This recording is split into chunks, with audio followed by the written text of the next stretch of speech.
مخاطبین از رسانه پشت ماجرای فیلم استاندار سابق یادتونه تیم میگه که منم دالشونی رو های گلزار جابجا کرد.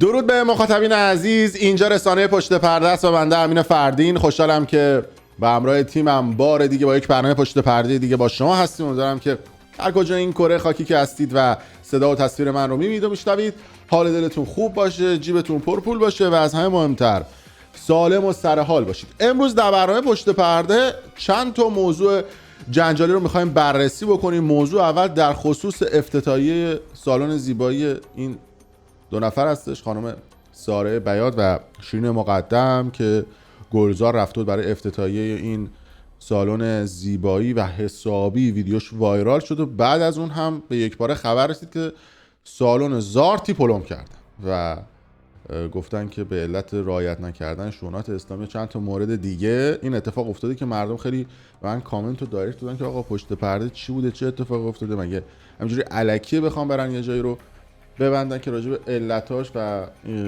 اصطلاحاً اخباری که منتشر شده بوده و تصاویری که اومده بوده بیرون بیشتر صحبت خواهیم کرد در طول این ویدیو. و یه سری اتفاقات عجیب و غریب هم توی اون سالن زیبایی افتاده و شایبه این که گلزار هنوز زنه رو نگرفته میخواد طلاق بدم هست، یعنی حداقل نشانه ها اینو نشون میده.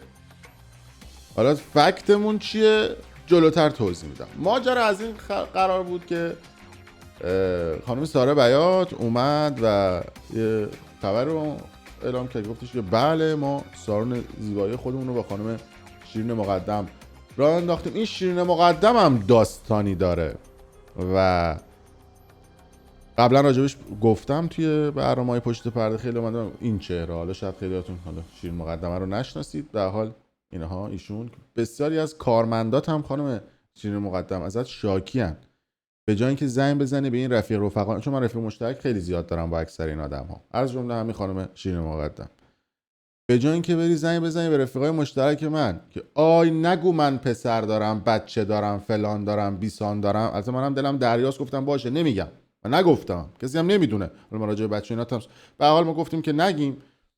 و به جای اینکه بری این ور اون ور این چیزا رو بگی، یه مقداری به فکر کارمندات باش. لامصب اینا دارن برای تو کار میکنن که تو پول در بیاری، همه ازت ناراضی، نمیدونم حقوقاشون رو به موقع نمیدی، پاداششون رو نمیدی، نمیدونم هزار تا تعهد ازشون میگیره، چک سفید امضا از بعضیاشون میگیره، بعضیشون سفته میگیره استخدامشون میکنه. دوباره یه دونه درس مدیریت بخون، مدیریت سالناتو درست مدیریت بکن، به بقیه چیزا هم میرسی.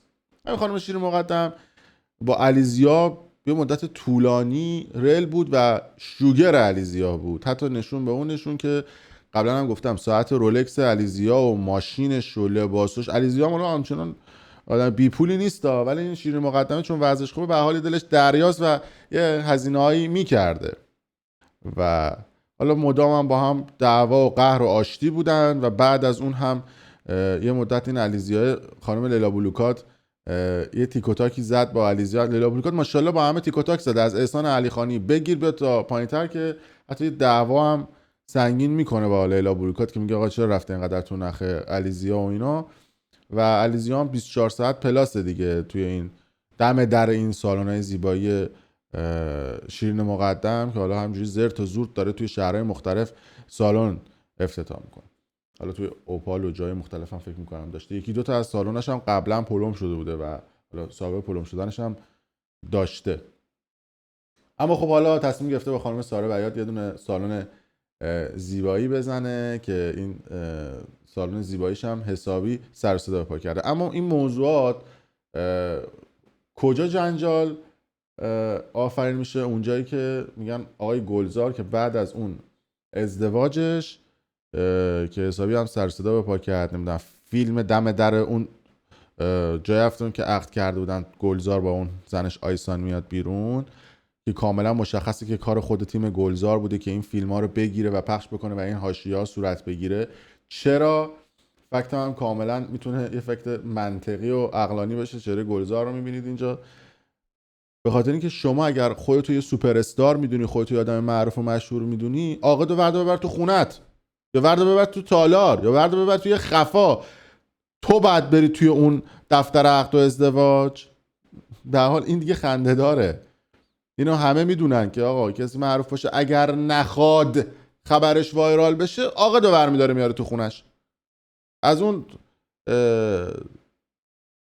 فک و فامیل خمینی بگیر که اون حسن خمینی که میره عقد میکنه 24، یا تا خاتمی و اینا که میرن اونا هم میرن تو خونه ملت عقد میکنن دیگه. حالا این عاقدی که آورده بودی معلوم نیست کجا بود، ولی خب حالا مثل اینکه از اون عاقدایی بوده که رخ کاوه بود. در صورت میخوام به شما بگم که تمام اینها سناریویی بوده که برای دیده شدن داشته.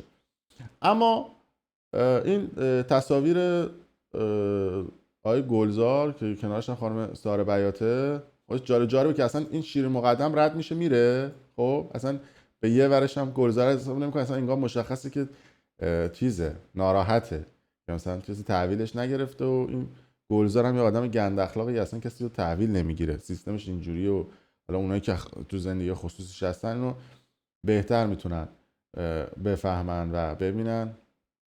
اما نکته جالبش اینجاست، وقتی حالا راجع پلوم هم صحبت میکنیم که چرا پلوم صورت گرفته، شما نگاه بکنید به تصاویری که توی شبکه‌های اجتماعی منتشر شده. خب معلومه دیگه وقتی شما مثلا میاد این تصاویر رو پخش میکنید بدون حجاب، میان سالنتون رو پلوم میکنن دیگه. خیلی چیز پیچیده این نیست. حالا این چهره چیز هم میبینید، فک فامیل فوتبالیستش هم میبینید. اما ببینید حالا یه تصویر اینجا بود، نکته که هست اینه گلزار تنها 4-5 روزه که از مراسم ازدواجش میگذره، اما وقتی به این تصاویر نگاه میکنیم گلزار حلقه ازدواج دستش نیست. حالا شما که دیگه همه میدونن ازدواج کردی و همه جا هم دیگه خودت رسما اعلام کردی چه اتفاقی میفته که حلقه ازدواج رو از توی دستت در میاری.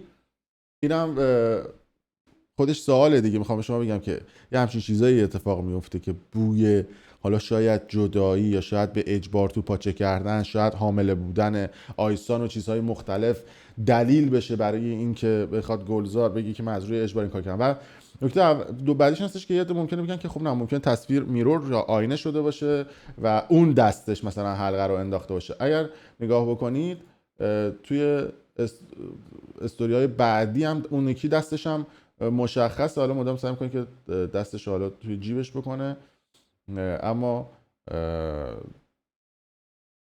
تصاویر نشون میده که توی دستاش حلقه ازدواجش نیست. آیه گلزار اینجا من موزیکاشون هم قطع میکنم چون قربونش برم همه موزیکا کپی رایت داره و نمیتونیم از اون استفاده. بعد خب وقتی که شما نگاه می‌کنید این تصاویر منتشر میشه، خب این افراد بدون حجاب هستن، خب معلومه میان سالنتون رو پلم میکنن و با افتخار هم میاد این تصاویر رو پخش میکنید توی فضای مجازی. خب خیلی شیک و مجلسی میان در سالنتون رو تخته میکنن. حالا اینجا هم عکسای مختلفی بوده که اومده بیرون. اما این ماجرای گلزار هم برای خودش داستانیه. یه تصویرم میخوام به شما نشون بدم که این تصویر مربوط به سال 1399 یا 1398 همون هلوشه که در پشت صحنه یکی از کنسرت های گلزار که میره اینجا. اگر به این تصویر نگاه بکنید، من تصویر وقتی فیکس بکنم، اینجا تصویر مادر آقای گلزار رو میبینید و تصویر آیسان و مادر آیسان که نشون میده که خانواده آیسان آقاخانی با خانواده گلزار از 3-4 سال پیش در رابطه بودن. اینجا هم عکس مادر گلزار رو میبینید که عکسش هست تو فضای مجازی و این هم تصویر مادرش که روی میزه و گلزار میاد میشینه. اینجا هم تصویر آیسان رو مادرش رو میبینید که جزء محدود تصاویریه که گلزار قشنگ سر میز نشسته. حالا اینجا تصویر آیسان و مادرش رو میبینیم. این دوتا رو میتونیم کنار هم دیگه ببینیم. اما از ماجرای این خانم ساره بیات و شیرین مقدم غافل نشیم که خیلی اومده بودن گفته بودن که نمیدونم چرا این پلم سالم اتفاق افتاده، نمیدونم چرا این کارا رو دارن میکنن، چرا دارن. اتفاقا به نظر من که کلا مخالف این نوع رفتارها هستم، ولی اگر قانون من درآوردی و چرت و پرتی که در ایران هست رو بخوان اجرا بکنن، بعد برای همه اجرا بکنن. اگر اینا آدمای معروفی ان، دلیل برای نمیشه که قانون برای اینا اجرا نشه واسه بقیه مردم اجرا بشه. شما نگاه بکنید جشنواره مختلف فجر، جشنواره مختلفی که توی ایران برگزار میکنن، حجابی که بسیاری از این سلبریتی های نون به نرخ روزخور دارن که همیشه هم معترضن و همیشه هم میگن، و جالبه میگن تو سینما ایران فساده، میای صحبت میکنن راجع به فساد، گردن نمیگیرن. میای میگی تو سینما ایران بیکاری، گردن نمیگیرن. بعد که میری خصوصی توی محفل خصوصیشون میشینی، مثل چی زار میزنن و از سینما ایران ایراد میگیرن. خب مشکل از شماست. وقتی که شجاعت نداشته باشی، مشکل از شماست که این اتفاقات رقم میخوره. من میخوام بگم که اگر داره قانون اجرا میشه، بسیاری از این بازیگرهایی که توی جشنواره مختلف شرکت میکنن به مراتب تیپشون بدتر از مرحومه مهسا امینی و افراد دیگه ای بوده.